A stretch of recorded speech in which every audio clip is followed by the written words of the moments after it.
So I want to get your appraisal again, 80,000 feet, Eric, again, you first, of this moment where there's so much attention on a book that doesn't have very much news in it, but is being seen as exposing the cover up, which is just laid at the feet of the Biden White House, not other Democrats for the most part, and not the media. What's your impression of this moment and how those two institutions, the media and the Democrats, are rising to the occasion to do what's right and to have everyone who was at fault accountable?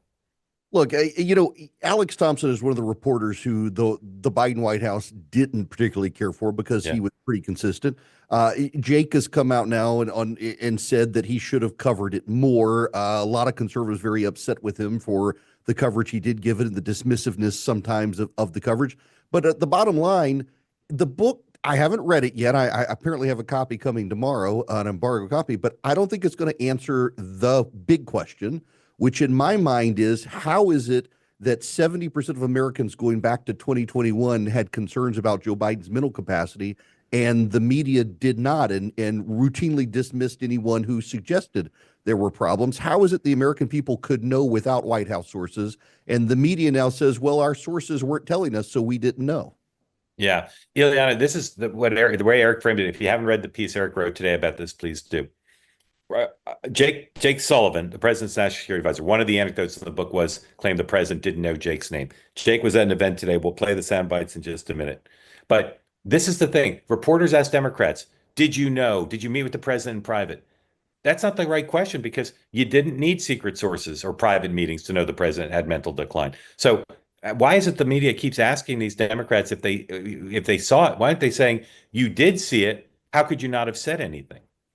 Well, their reputations right now depend on the idea that there was a secret story that was dependent When you, on. I'm sorry to interrupt, but when you say they, do you mean the Democrats or the media? No, I mean the media's Yeah, reputation right yeah, now yeah, depends on the idea that getting this story depended on being in the room with Joe Biden and seeing right. something and then coming out and telling reporters about it. And oh, they just didn't tell us that thing until after the election.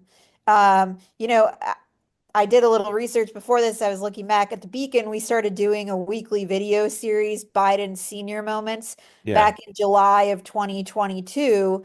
And in the first week, in that week, Biden had read off the teleprompter, um, repeat the line. He had read his own prompts off the teleprompter. yeah, yeah. And factcheck.org came in and fact checked our video saying that this was wrong. And who did they cite in saying that this was factually inaccurate? The White House press office. Right, So this was right. like the template of how the But but media worked. but here's what I don't get, and then we'll play Jake Sullivan. I understand what you're saying. What you're saying is true, but this is not a case of like even Biden Inc., in which the media did the same thing. They would not accept any evidence that the president's family cashed in. They found every excuse to say no. But this is different because this time the American people saw with their own eyes. So reporters can say we couldn't get at the story because the sources wouldn't talk, but it makes no sense. There's no reason why 75% of the country saw it and the reporters, as Eric wrote this morning, they were like the only ones who couldn't see it.